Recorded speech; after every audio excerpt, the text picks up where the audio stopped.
So there is a common saying that we hear कि औरत ही औरत की दुश्मन होती है. इस सेइंग के पीछे कितनी सच्चाई है? क्या वाकई में औरत औरत की दुश्मन होती है, और something else is going on? Are women inherently competitive in nature and inherently they are psychologically driven to be jealous and competitive of other women, or something else is at play over here? Let's discuss that today. एक तरह से it can be agreed that women can be competitive and jealous of each other. They pull each other down. But we have to understand of two things. Two categories we are discussing here. One is women and one is psychology. So women as a category, let's try to understand what it is and what is psychology or woman's psychology. Both are fluid characters. Psychology is not a pure science which is bereft of the social conditioning. For that matter, nothing is a pure science. Everything is conditioned by the societal traditions and customs, and everything gets colored. There is no such thing as pure science. So psychology is also not a pure science. That's number one. Number two is that the category of woman is also a very fluid category. Simone de Beauvoir said that we are not born as women, we become one. We are just born with a sexual organ, which is the vagina, but what we become as women is a process. It's a conditioning, it's a social teaching, it's what society tells us to be. We are constantly trying to live up to certain kind of expectations. Judith Butler similarly said that gender is a performance, that we are not born as women, and our sex or gender is what we perform to be as per the expectations of the society. That we are constantly doing this performance because we have been taught to do this performance. So here is the catch. What is that mother-in-law who is oppressing the woman? She is doing a performance of what the society wants a mother-in-law to be or perform. She is according to the social standards and expectations she is performing. So psychology is influenced by several factors: social, political, economical factors, and a person born with female genitals is also performing to be a woman the way society wants her to be. And what is this social conditioning? This social conditioning starts from the day we were born as female, as with female genitals. क्या है? The woman is being told that this household, this home is your kingdom. You have to rule this house and get to the throne. You have to, in your youth, you have to find a man. You have to keep a man, marry a man, then you have to give birth to a son, then you have to keep holding on to that son. The woman has been made dependent on a man, on keeping a man in her good books for her entire life's subsistence. Like in the childhood, she is dependent on the father.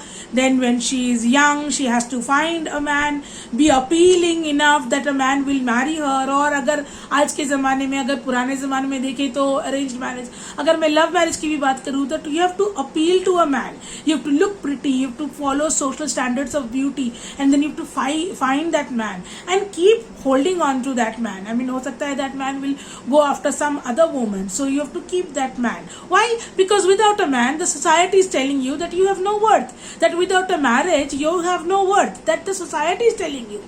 Marriage has been made the entire end all and be all of a woman's life. Then after marriage, she is told that now you have to be a mother, a good mother. Preferably, you have to give birth to a son.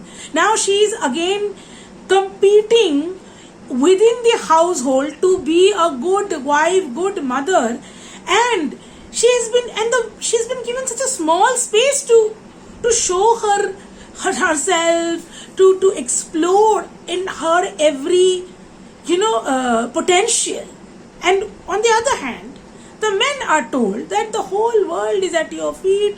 Go out in the world, पूरी दुनिया की सैर करो, पूरे दुनिया को conquer करो. Go out and conquer the world, fight battles, take up new initiatives, do some do political work, do volunteering work, do economic work, do great wonders. Men are running the world. Men are given the whole world as a stage, and women are given only the domestic life, the home, as her space. And in this space, the resources is limited, the space is limited.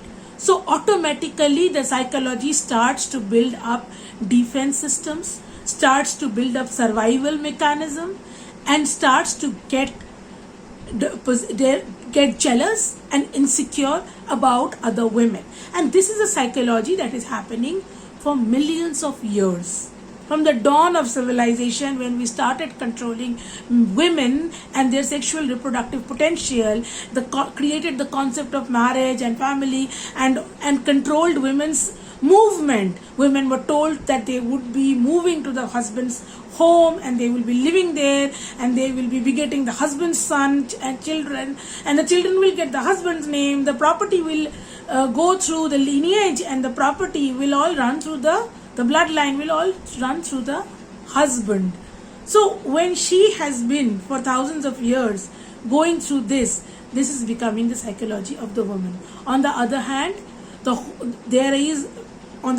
men are given the whole world as a stage. On top of that, culturally, we are all the time celebrating brotherhood, yari dosti. Movies like Sholay have two male friends. How many friends, how many movies have we created on female friendship? How many stories are written on band of girls? Band of brothers बने हैं, band of girls कहाँ बने हैं? हम army पे movies बनाते हैं तो क्या दिखाते हैं कि हमारे जवान जो है कंधे से कंधा मिला के लड़ते हैं. वहाँ हम सॉलिडारिटी दिखाते हैं, फ्रेंडशिप दिखाते हैं, भाईचारा दिखाते हैं, पर वो सारे के सारे मेल ड्रिवन है. How often do we create sisterhood and solidarity among women? A cultural fact, a traditional fact, a social fact. How can we change this? How, on a day-to-day level, day-to-day basis, how can we change the way women think, the women's psychology? By raising our girls differently, our young girls differently. Here are some of my top tips. We need to teach our boys and girls equally, which means give the girls something bigger calling than just marriage and motherhood. From early childhood, keep telling them that motherhood and marriage is not the end of everything, that even if she doesn't want to get married, or if something doesn't work out great in that department, there is always something great to look forward to in life. Tell young girls that motherhood is just a biological fact.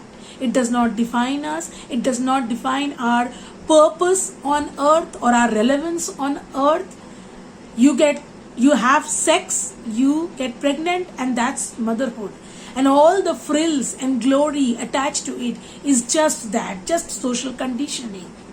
Financial empowerment is very important. Everybody talks about financial empowerment, but it has to be coupled with breaking that myth of that motherhood and marriage is important. So encourage our girls to be financially independent, allow them to choose whatever profession they want to pursue, and liberate them from the bondage of motherhood and marriage, and let them earn and be financially independent and support in all their endeavors. And lastly, inform young girls about the history of gender-based oppression, women's movement against it, and the achievements. This women movement, by the way, is called feminism. And although I mention it in the end, this should begin at the earliest stage of a child's intellectual growth. Women and gender studies should become a part of school syllabus from 6th standard onwards. Just like we are taught about world and human history, how we progressed from kings and czars to democracy, how from being colonies we gained independence.